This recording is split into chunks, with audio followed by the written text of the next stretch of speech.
ETF index mutual funds నేర్చుకుని stock మార్కెట్లో రాణించాలనుకుంటున్నారా? వెంటనే ఈ నెంబర్కి కాల్ చేయండి.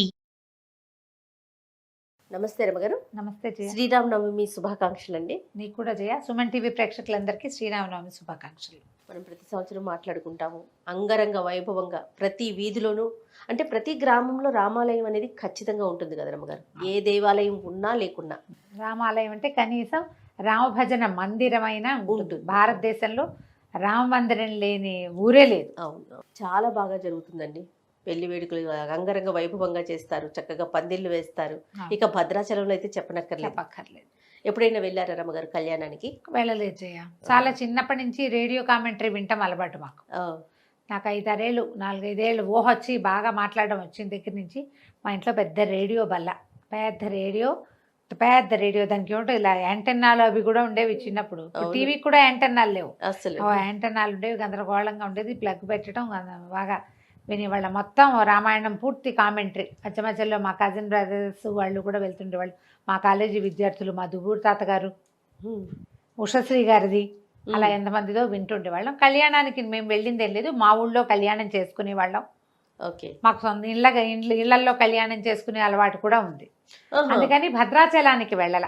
ఓకే, భగవంతుడు కూడా కళ్యాణం చేస్తారండి మీరు? ఇంట్లో కూడా కళ్యాణం చేసుకుంటాం. మాకు అదృష్టం ఏంటంటే భద్రాచలంలో ఏ చిత్రకూట మండపంలో అయితే కళ్యాణం జరుగుతుందో అది భగవత్ ప్రసాదం వల్ల. మా తాతగారే దాన్ని స్వయంగా నిర్మించారు. దాని నిర్మాణ పర్యవేక్షణ మా తాతగారే 1960s చిత్రకూట మండపం కట్టినప్పుడు తాతగారే అప్పుడు జీర్ణాలయ ఉద్ధరణ చేశారు కదా 60లో. అవును, నేను కూడా పుట్టలేదు, నేను పుట్టడానికి ముందే. అప్పుడు ఇది ఆ చిత్రకూట మండపం తాతగారి దగ్గరుండి కట్టించారు. ఆ మండపంలోనే మనకి కళ్యాణం జరుగుతుంది కదా. అప్పుడు వెళ్ళేవాళ్ళు, బహుశా నా చిన్నతనంలో, నేను పుట్టకముందు వెళ్ళేవారు, తర్వాత కూడా వెళ్ళేవాళ్ళు అనుకుంటా. నాకు బాగా ఊహ వచ్చేసరికి తాతగారు పెద్దవారు అయిపోయారు. 1-2 సార్లు వెళ్ళటం తెలుసు నాకు, అంతకంటే బాగా తెలీదు. ఎప్పుడు ఇలాగే. తర్వాత మా ఊళ్ళో ఉన్న భజన మందిరంలో కళ్యాణం చేసేవాళ్ళు, చుట్టుపక్కల దేవాలయాల్లో ఉన్నాయి. ఇప్పుడు హైదరాబాద్ వచ్చేసి వివాహం అయిపోయిన తర్వాత ఇక్కడ చాలా చోట్ల మేము కళ్యాణాలు చేసుకోవటము, ఇంట్లో చేయటము. మాకు వేద పాఠశాల ఉంది కదా మా మరిది గారిది, అక్కడ కళ్యాణం చేయటం, నిరుడు కళ్యాణానికి మేమే కూర్చున్నాం పీటల మీద. అవకాశం ఉందిగా. అవునవును, కానీ పీటల మీద కూర్చోవటం అదొక అనుభూతి కదా రమ్మగారు. అదో సంతోషం, అదో ప్రత్యేకమైన అనుభూతి కదా.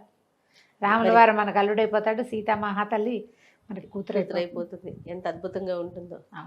మరి పండుగ యొక్క విశిష్టత ఒక్కసారి మాట్లాడుకుందామండి.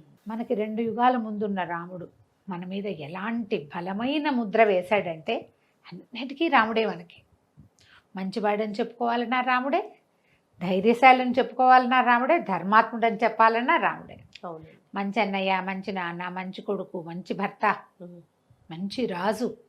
ఇప్పటికీ మనకి రామరాజ్యమే కావాలి. అంతటి ప్రభావవంతమైన ముద్ర వేశాడు రాముడు. మన ముందు యుగాలకి చెందినవాడు. మన ముందు యుగంలో కృష్ణుడు ఉన్నాడు, అంతకుముందు యుగంలో ఉన్నవాడు శ్రీరాముడు. అంత అద్భుతమైన ముద్ర వేసిన రాముడికి పుట్టినరోజు జరుపుకుంటాం. భారతదేశం అంతా పుట్టినరోజు జరిపితే తెలుగునాట మాత్రం పెళ్లి రోజు కూడా జరుపుకుంటాం. అవును, అయితే ముందు కాలంలో లేదు, కానీ కంచర్ల గోపన్ గారు, రామదాస్ గారు ప్రవేశపెట్టిందే కళ్యాణోత్సవం. సీతారాముల కళ్యాణం జరిగింది నవమి నాడు కాదు, కానీ ఆయన వివాహం కూడా అభిజిత్ లగ్నంలో జరిగిందనే చెప్పబడుతుందట. అంచేత ఏ అభిజిత్ లగ్నంలో ఆయన జన్మించాడో అదే లగ్నంలో వివాహం కూడా చేయటం కోసం ఇట్లా మధ్యాహ్నం పూట కొంచెం లేటుగా మొదలు పెడతారు కదా. ఊరూరా కళ్యాణ మండపాలు వెలుస్తాయి. మనకు తెలుగునాట అంతా ప్రత్యేకంగా కనపడుతుంది. రామ అనే 2 అక్షరాలు అత్యంత సులువుగా పలకగలిగేవి, మనని తరింపజేసేస్తాయి. పెద్దదైన నారాయణ మంత్రాన్ని లేదా ఉపదేశం అవసరమైనటువంటి పంచాక్షరినో కాకుండా ఎవరైనా కేవలంగా రామనామం చేసుకో అని నేను నీకు చెప్పచ్చు. నేను అధికారిని చెప్పడానికి అధికారం నాకు లేకపోవచ్చు, పుచ్చుకునే అధికారం నీకు లేకపోవచ్చు. కానీ అయినా కూడా రామ మంత్రాన్ని ఎవరైనా ఎవరికైనా తేలికగా ఉపదేశించవచ్చు. తారక మంత్రాన్ని గురుముఖత తీసుకునే అద్భుతమైన వ్యవహారం కూడా ఉన్నప్పటికీ కేవలంగా రోజు రామనామం చెప్పుకో అని మామూలుగా ఎవరైనా ఎవరితోటైనా చెప్పేసేయచ్చు. అది అంత అద్భుతమైన ఫలితాన్ని కూడా ఇస్తుంది. మామూలుగా మంత్రోపదేశం, మంత్రం అంటే అది చాలా ప్రభావవంతమైనది, బలమైనది, ప్రత్యేకమైనది. కొంత నియమం, నిష్ఠ కావలసినవి, విధానము, గురువుకో విధానం, వారి విధానాన్ని మనం పాటించాలి, నియమాలు ఉంటాయి. ఆ నియమం లేకుండా మనని తరింపజేయటానికే రామనామం ఉంది, రాముడున్నాడు. బా. అలాగే ఉంటాడు. ఇప్పుడు ఈ కథల్లో మనం చెప్పుకునే కథల్లో భగవంతుడే రాముడుగా అవతరించాడు. వాల్మీకి రామాయణంలో సుస్పష్టంగా చెప్పబడుతుంది, నేను వీళ్ళ యందు అవతరిస్తాను అని ఆయన చెప్పాడు స్వయంగా బాలకాండలో. చెప్పిన తర్వాత జరిగిన పుత్రకామేష్టిలో పాయసం వచ్చింది. పుత్రకామేష్టిలో ఉన్న యజ్ఞపురుషుడు పాయసం తీసుకొచ్చి ఇచ్చాడు దశరథుడికి, ఆయన 3 భార్యలకి పంచుకోమని. ఆయన ఒక ఆవిడకి ఒక సగభాగము, రెండో ఆవిడకి పావు భాగము, మూడో ఆవిడకి 4వ భాగము, ఇట్లా చొప్పున 2 భాగాలు మధ్యలో ఆవిడకి దక్కేలాగా చేసి పంచిపెడితే, పాయసాన్నంలో అర్ధభాగంగా అంటే దశరథుని తాలూకు తపశ్శక్తిలో, తపో ఫలితంలో సగభాగంగా భగవంతుడు జన్మించాడు. కానీ ఆయన పుట్టిన నాటి నుంచి వెళ్ళిపోయే నాటి వరకు, అవతారం చాలించి నిష్క్రమించే నాటి వరకు తనని భగవంతుడుగా ఎక్కడా ఎప్పుడు ఏ సందర్భంలోనూ చెప్పుకోలేదు, భగవంతుడిగా ప్రవర్తించలేదు. ఒక అద్భుతమైనటువంటి అతిమానుషమైనటువంటి మానవుడిగానే కనిపించాడు, అలాగే ప్రవర్తించాడు. మానవులకుండే రాగద్వేషాలు అనుభవించి చూపించాడు. సీత తప్పిపోయినప్పుడు, ఆమెని ఎత్తుకెళ్ళిపోయినప్పుడు ఒక భార్య వియోగాన్ని స్పష్టంగా అనుభవించాడు ఆయన. భార్య కోసం ఎంత ప్రయత్నం చేయాలో అంతా చేశాడు.